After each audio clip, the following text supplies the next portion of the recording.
Oggi abbiamo il piacere di ospitare un Nazareno italiano dopo una grande prestazione contro Udine. La prima domanda è l'emozione di tornare nella città che l'ha ospitato per alcuni anni. Sicuramente è emozionante vedere persone che associo a bei ricordi, quindi sicuramente è stato molto emozionante.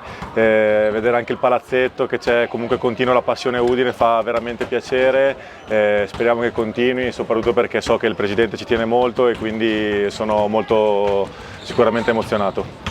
Tra i personaggi che hai salutato oltre il presidente c'è stato anche Michele Antonucci, che è stato il tuo capitano, e in curva poi c'era una striscione sia per te che per Vittorio Nobile. Assolutamente, ho visto lo striscione, anzi colgo l'occasione per ringraziare tutti. La vicinanza dei tifosi di Udine si è fatta sentire dal giorno dopo che sono andato via fino a tuttora oggi. Come detto, ho salutato Miki.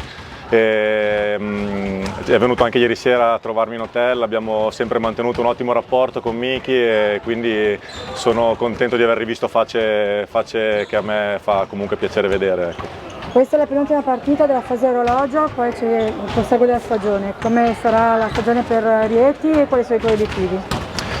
Allora, la stagione per Rieti sta andando bene, stiamo andando bene. Io lo dicevo fin dall'inizio, l'importante di una stagione non è tanto vedere come si arriva alla fine, è tanto capire come si parte e come si arriva. Se si parte con un obiettivo che erano appunto i playoff e si vede il miglioramento in campo, nel senso che comunque c'è una coesione maggiore rispetto a settembre, c'è un gioco che coinvolge tutti molto meglio rispetto a settembre, per me gli obiettivi sono centrati, a prescindere dal quarti, quinti, settimi o decimi in classifica. Quindi noi siamo stati fortunati perché abbiamo centrato l'obiettivo playoff, stiamo giocando bene, siamo in un momento dove comunque siamo in fiducia, speriamo di continuare, però sappiamo bene che dopo questa fase orologio iniziano i playoff, che è un altro campionato, quindi tutto si azzera, tutti 0-0 e sarà un nuovo cammino che speriamo di concludere nel migliore dei modi.